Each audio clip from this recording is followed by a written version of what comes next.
Revista Espírita, Jornal de Estudos Psicológicos, ano 2, janeiro de 1859, número 1. A.S.A. O Príncipe G.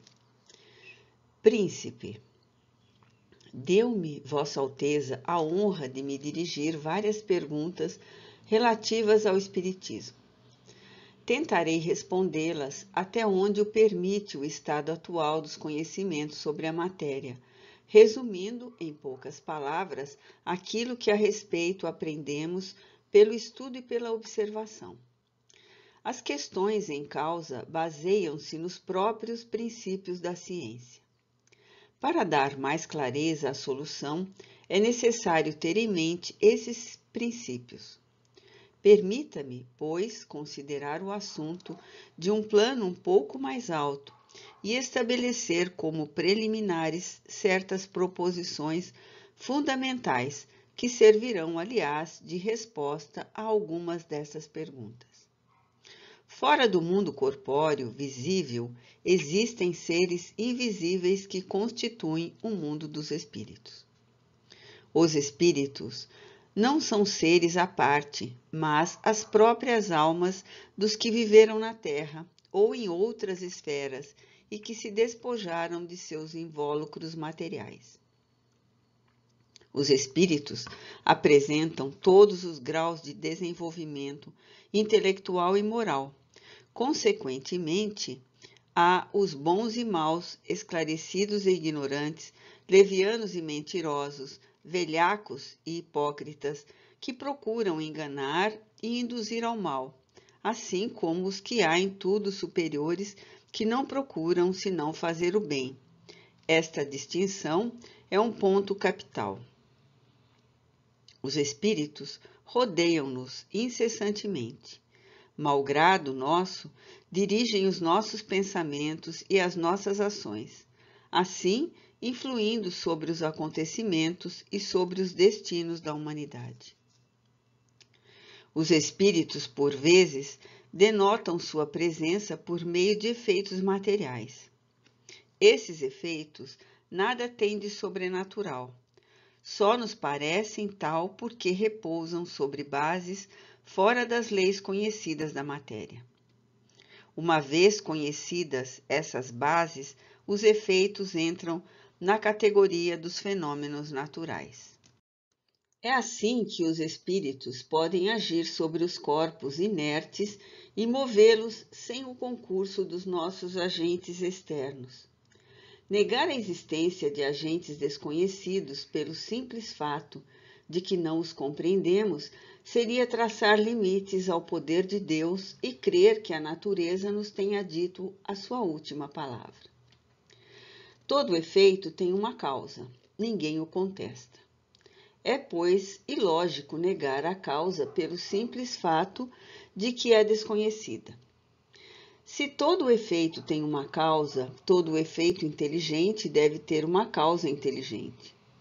Quando vemos as peças do aparelho telegráfico reproduzirem sinais que correspondem ao pensamento, não concluímos que elas sejam inteligentes, mas que são movidas por uma inteligência. Dá-se o mesmo com os fenômenos espíritas. Se a inteligência que os produz não for a nossa, evidentemente independe de nós. Nos fenômenos das ciências naturais, agimos sobre a matéria inerte e a manejamos à nossa vontade. Nos fenômenos espíritas, agimos sobre inteligências que dispõem do livre-arbítrio e não se submetem à nossa vontade. Há, pois, entre os fenômenos comuns e os fenômenos espíritas, uma diferença radical quanto ao princípio. Eis porque a ciência vulgar é incompetente para os julgar. O espírito encarnado tem dois envoltórios, um material, que é o corpo, outro semimaterial e indestrutível, que é o perispírito. Deixando o primeiro, conserva o segundo, que constitui uma espécie de segundo corpo, mas de propriedades essencialmente diferentes. Em estado normal, é invisível, mas pode tornar-se momentaneamente visível e mesmo tangível, tal a causa do fenômeno das aparições. Os espíritos não são, pois, seres abstratos e indefinidos, mas seres reais e limitados, com existência própria, que pensam e agem em virtude de seu livre-arbítrio.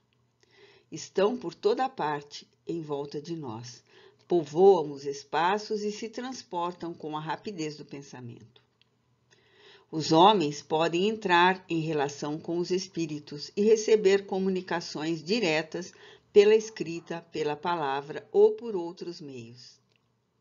Estando ao nosso lado ou podendo vir ao nosso apelo, é possível, por certos meios, estabelecer comunicações frequentes com os espíritos, assim como um cego pode fazê-lo com as pessoas que ele não vê.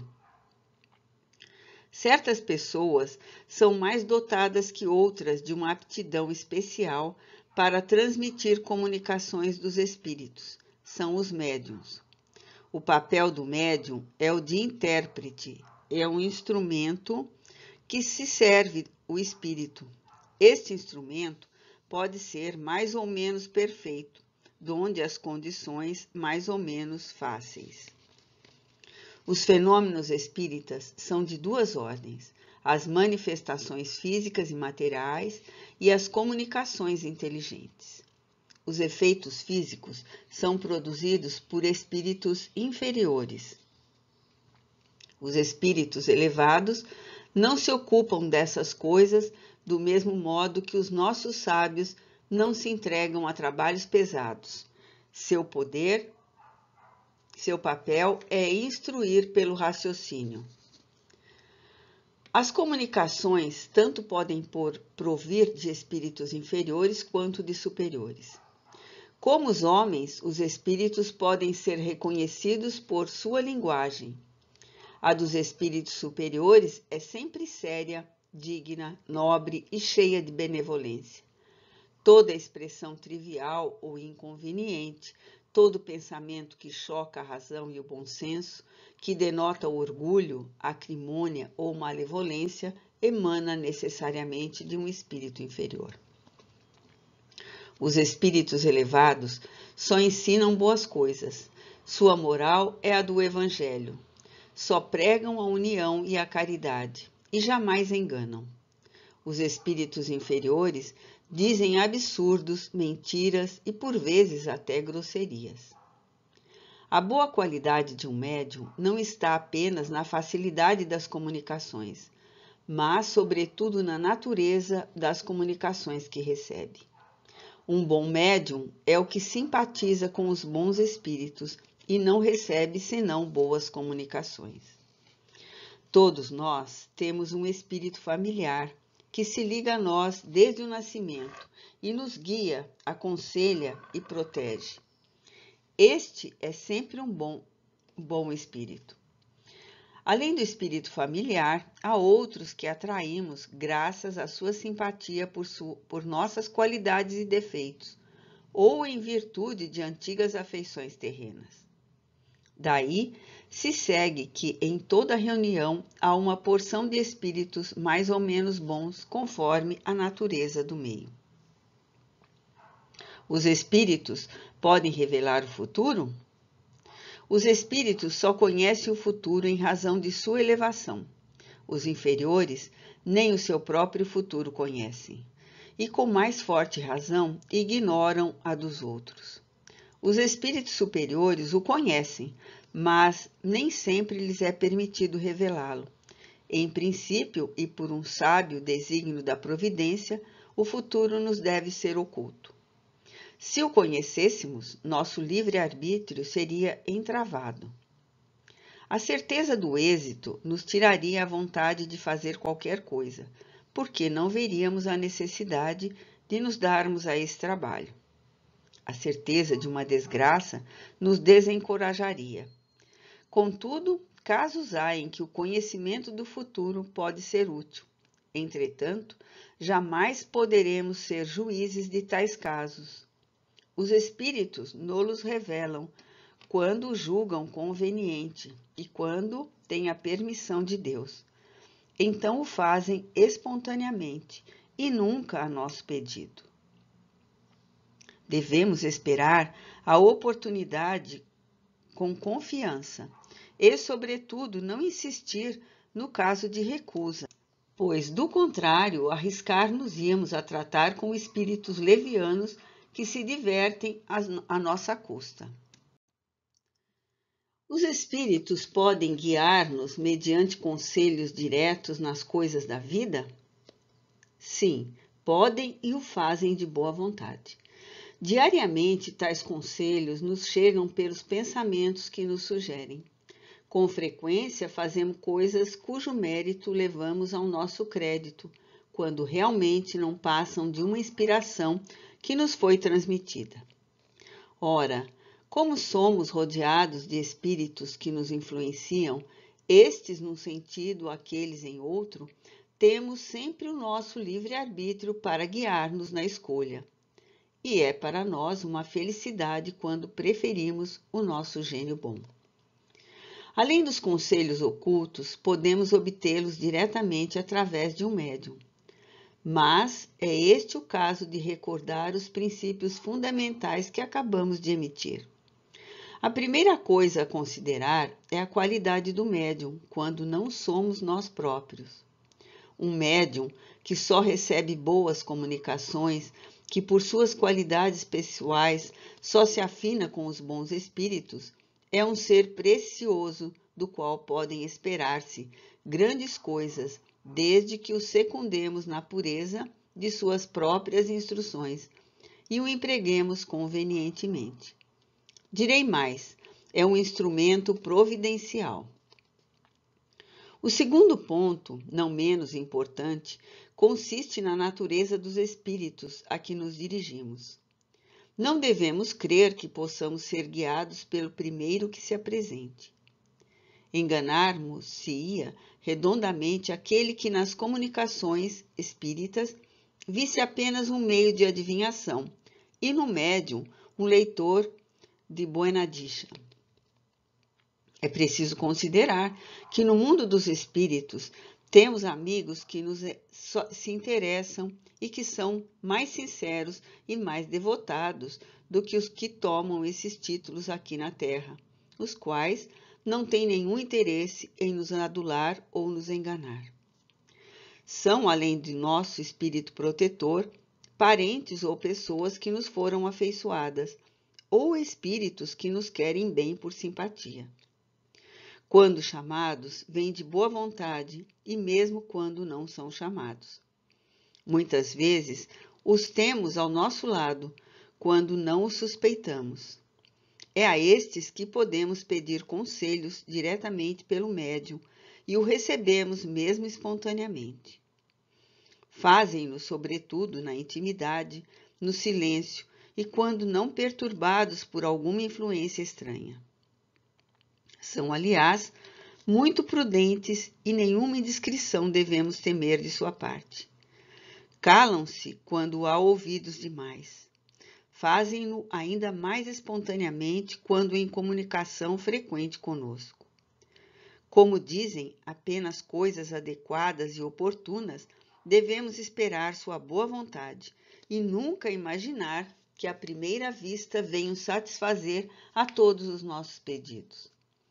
Querem assim provar que não se acham às nossas ordens. A natureza das respostas depende muito da maneira de fazer as perguntas.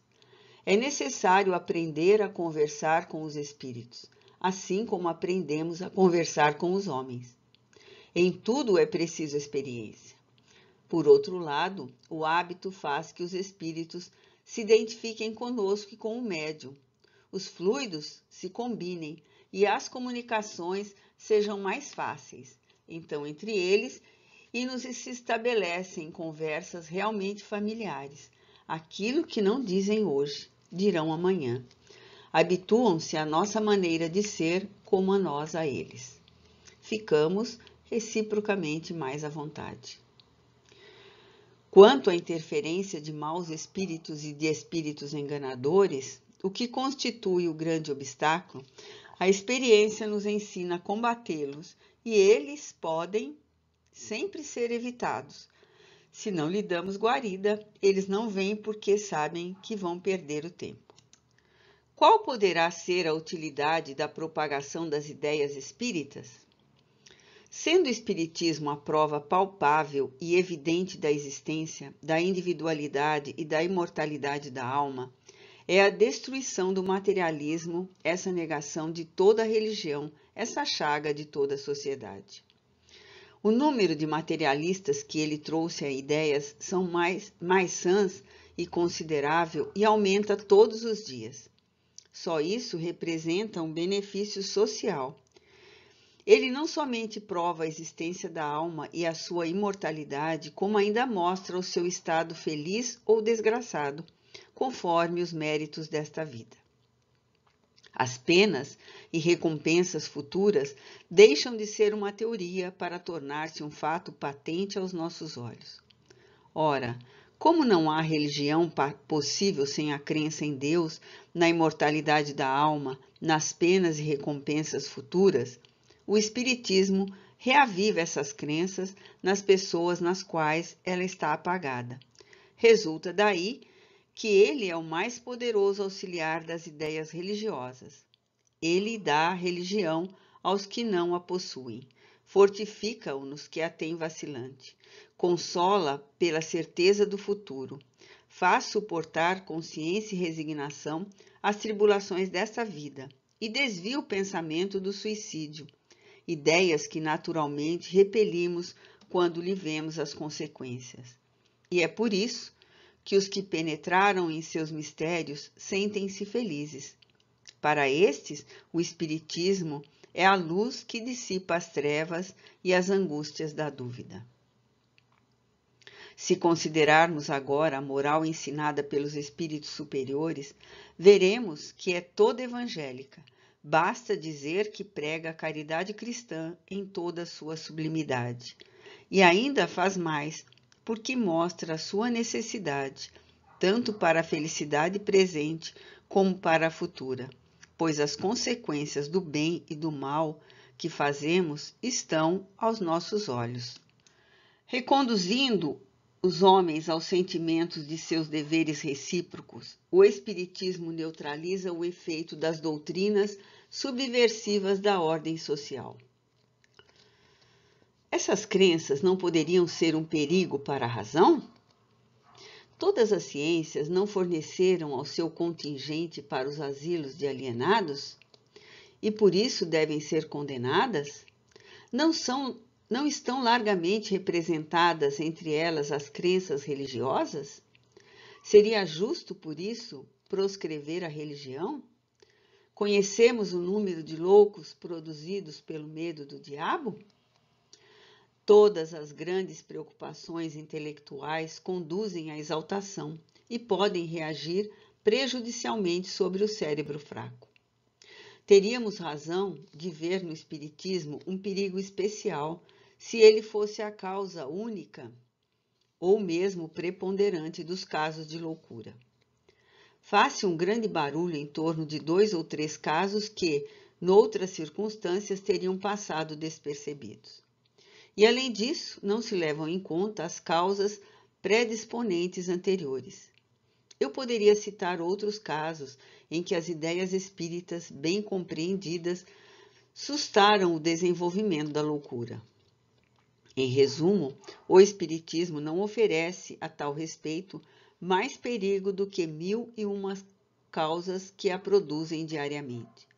Direi mais, ele as oferece em número muito menor, por isso que traz em si o corretivo e pela direção que dá às ideias, pela calma que proporciona ao espírito dos que o compreendem, pode neutralizar o efeito das causas estranhas. Uma dessas causas é o desespero. Ora, o Espiritismo, fazendo-nos encarar as coisas mais desagradáveis com sangue frio e resignação, dá-nos a força de suportá-las com coragem e resignação e atenua os funestos efeitos do desespero. As crenças espíritas não são a consagração das ideias supersticiosas da antiguidade e da Idade Média e não irão aboná-las? As pessoas sem religião não taxam de superstição a maior parte das crenças religiosas? Uma ideia só é supersticiosa pelo fato de ser falsa. Deixa de o ser quando se torna uma verdade. Está provado que no fundo da maioria das superstições existe uma verdade amplificada ou desnaturada pela imaginação. Ora, tirar dessas ideias todo o seu conteúdo fantástico e deixar apenas a realidade é destruir a superstição. Tal é o efeito da ciência espírita que põe a nu o que há de verdadeiro e de falso nas crenças populares. Durante muito tempo, as aparições foram consideradas como crendices. Hoje, que são um fato provado e, mais ainda, perfeitamente explicado, elas entraram para o domínio dos fenômenos naturais. Não adianta condená-las, porque não impediremos que continuem a produzir-se. Entretanto, aqueles que as compreendem não só se apavoram, mas ficam satisfeitos. E isto a tal ponto que aqueles que não têm essas ideias desejam tê-las, deixando o campo livre, a imaginação, os fenômenos incompreendidos são a fonte de uma porção de ideias acessórias e absurdas que degeneram em superstições.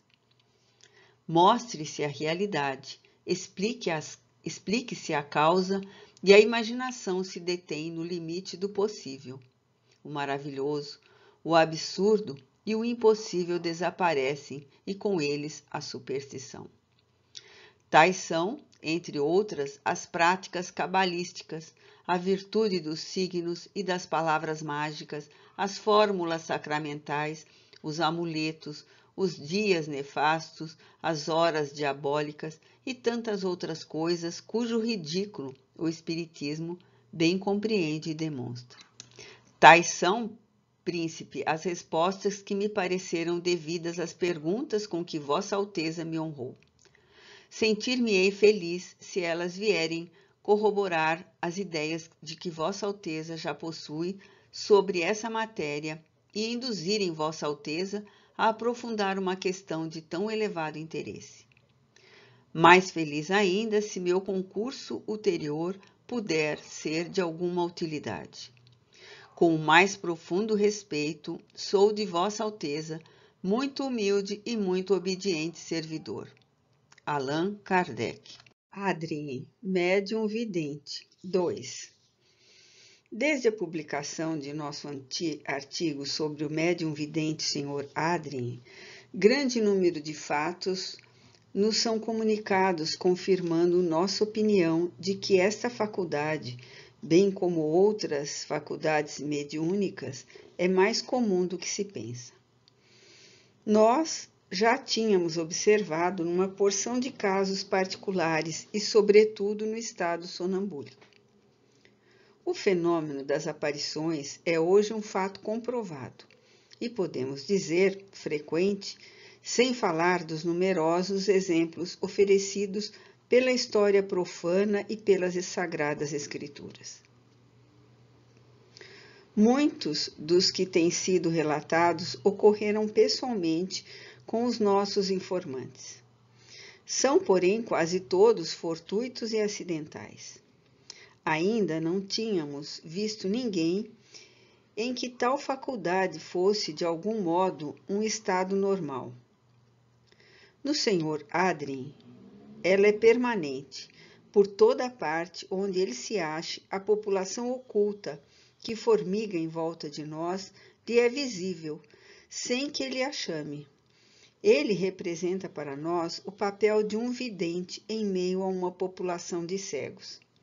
Vê os seres que poderíamos chamar de duplicata do gênero humano, indo e vindo, misturando-se em nossas ações e ocupados em seus negócios, se assim podemos dizer. Dirão os incrédulos que se trata de uma alucinação, vocábulo sacramental e com o qual se pretende explicar aquilo que não se compreende. Gostaríamos de que nos explicassem o que é uma alucinação e, principalmente, qual a sua causa. Entretanto, no Sr. Adrien, ela tem um caráter absolutamente insólito, o da permanência. Até aqui, aquilo que se tem convencionado chamar de alucinação é um fato anormal e quase sempre consequência de um estado patológico. Mas não é este o caso. E nós, que temos estudado essa faculdade, que a observamos diariamente em seus mínimos detalhes, chegamos mesmo a constatar-lhe a realidade. Para nós, ela não é objeto de dúvida e, como veremos, prestou notável auxílio em nossos estudos espíritas. Ela nos permitiu meter o escalpelo da investigação na vida extracorporal. Ela é um facho na escuridão. O Sr. Home, dotado de notável faculdade como médium de efeitos físicos, produziu resultados surpreendentes. O Sr. Adrien nos inicia na causa de tais efeitos, porque os vê produzir-se e vai muito além daquilo que fere os nossos sentidos. A realidade da vidência do Sr. Adrien é provada pelo retrato que faz de pessoas que jamais viu e cuja descrição é reconhecida como exata. Seguramente, quando ele descreve com rigorosa minúcia os mínimos traços de um parente ou de um amigo que evocamos por seu intermédio, temos a certeza de que ele vê, pois não pode ser coisa de sua imaginação. Mas há pessoas cuja prevenção as leva a negar a própria evidência. E o que é mais esquisito é que, para refutar aquilo que não querem admitir, explicam-no por causas ainda mais difíceis que as que lhe apresentamos. Os retratos do Sr. Adrien, entretanto, nem sempre são infalíveis. Nisto, como em toda a ciência, quando se apresenta uma anomalia, é necessário procurar-lhe a causa, pois a causa de uma exceção frequentemente confirma a regra geral. Para compreender esse fato, não devemos perder de vista quanto já dissemos sobre a forma aparente dos espíritos. Esta forma depende do perispírito, cuja natureza, essencialmente flexível, se presta a todas as modificações que lhe queira dar o espírito. Deixando o envoltório material, o espírito leva consigo o seu invólucro etéreo, que constitui uma outra espécie de corpo. Em seu estado normal, tem este corpo uma forma humana, mas não calcada traço a traço sobre aquele que ficou principalmente quando foi deixado há algum tempo. Nos primeiros instantes que se seguem à morte e enquanto existe um laço entre as duas existências, maior é a similitude. Esta, porém, apaga-se à medida que se opera o despreendimento e que o espírito se torna mais estranho ao seu último envoltório. Contudo, ele pode sempre retomar essa primeira aparência, quer quanto às feições, quer quanto às roupas, quando julga útil para dar-se a conhecer. Em geral, porém, isto requer um grande esforço da vontade. Não é, pois, de admirar que, em certos casos, a semelhança falhe em alguns detalhes. Bastam-lhe os traços principais.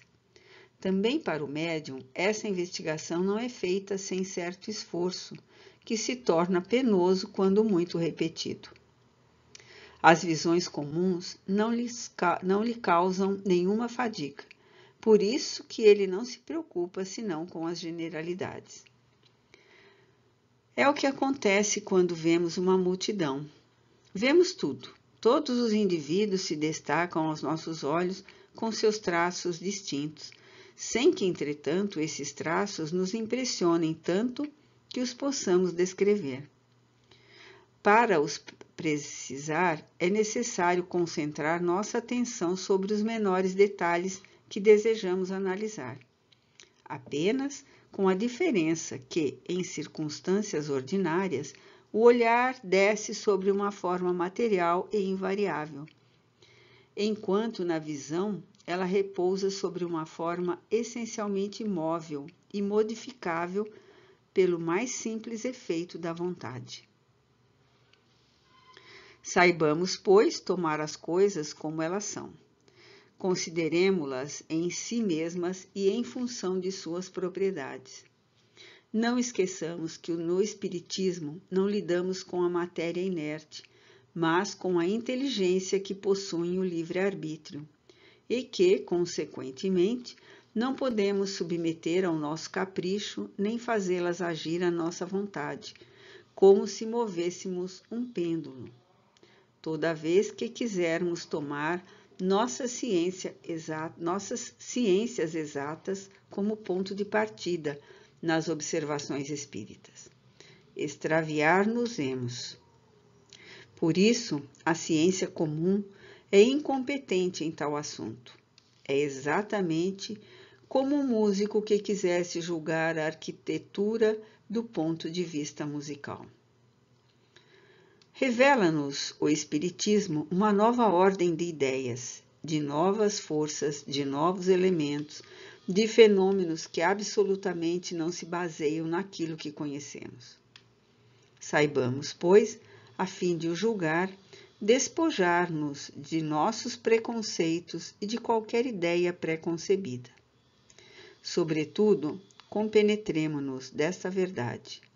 Fora daquilo que conhecemos, pode existir outra coisa, a menos que não queiramos cair no absurdo, fruto de nosso orgulho de que Deus não tenha mais segredos para nós. De acordo com isso, compreende-se que delicadas influências podem agir sobre a produção dos fenômenos espíritas. Outras há, entretanto, que merecem uma atenção não menos séria. Despojado de seu corpo, dizemos nós, o espírito conserva toda a sua vontade e uma liberdade de pensar bem maior do que quando vivo. Tem suscetibilidade que dificilmente compreenderíamos. Aquilo que muita vez nos parece simples e natural e melindra e lhe desagrada. Uma pergunta imprópria o choca e magoa. Eles nos mostram sua independência, não fazendo aquilo que queremos, ao passo que por vezes fazem aquilo que nem teríamos tido a lembrança de pedir. É por esta razão que os pedidos de provas e de curiosidades são essencialmente antipáticos aos espíritos, os quais raramente respondem de modo satisfatório. Sobretudo os espíritos sérios a isto não se prestam e de modo algum querem servir de divertimento. Compreende-se, assim, que a intenção pode influir muito sobre a sua disposição de se apresentar aos olhos de um médium vidente sob esta ou aquela aparência. E como, em última análise, eles não revestem uma determinada aparência, senão quando assim lhes convém, só o fazem quando para isso existe um motivo sério e útil. Há uma outra razão que, de certo modo, liga-se ao que poderíamos chamar a filosofia espírita. A visão do espírito pelo médium se realiza por uma espécie de radiação fluídica que parte do espírito e se dirige ao médium. Este, por assim dizer, absorve os raios e os assimila. Se estiver só ou cercado de pessoas simpáticas, unidas pela intenção e pelo pensamento, sobre ele concentram-se aqueles raios. Então, a visão é clara e precisa, e é em tais condições que as figuras são de notável exatidão. Se, ao contrário, tem em seu redor influências antipáticas e pensamentos divergentes e hostis, se não há recolhimento, os raios fluídicos se dispersam e são absorvidos pelo ambiente. Daí, uma espécie de nuvem que se projeta sobre o espírito e não permite que se lhe distinguam as nuances. Tal seria uma luz com ou sem refletor. Uma outra comparação menos material pode ainda nos dar conta do fenômeno. Todos sabemos que a verve de um orador é excitada pela simpatia e pela atenção do auditório. Ao contrário, se for distraído pelos rumores, pela desatenção e pela má vontade, seus pensamentos já não serão livres. Dispersam-se e os seus recursos se ressentem. Um espírito influenciado por um meio absorvente encontra-se no mesmo caso. Ao invés de sua radiação, se dirige para um ponto único, dissemina-se e perde a sua força. Às considerações precedentes, devemos acrescentar uma, cuja importância será facilmente compreendida por todos os que conhecem a marcha dos fenômenos espíritas. Sabe-se que várias causas podem impedir que um espírito atenda ao nosso apelo no momento em que o evocamos. Pode estar reencarnado ou ocupado alhures. Ora, entre os espíritos que se apresentam quase sempre simultaneamente, deve o médium distinguir aquele que desejarmos, e caso aí não esteja, pode confundi-lo com outro espírito, igualmente simpático à pessoa que evoca. Descreve o espírito que vê, sem entretanto poder afirmar que seja este ou aquele. Se o espírito que se apresenta for sério, não enganará quanto à sua identidade. Interrogado a respeito, poderá explicar a causa do equívoco e dizer quem ele é. Um meio pouco propício para também prejudicial por outra razão. Cada um tem como companheiros espíritos que simpatizam com seus defeitos e com suas qualidades. Tais espíritos são bons ou maus, conforme os indivíduos. Quanto maior for o número de pessoas reunidas, maior será a variedade de espíritos e maiores as possibilidades de encontrar antipatias.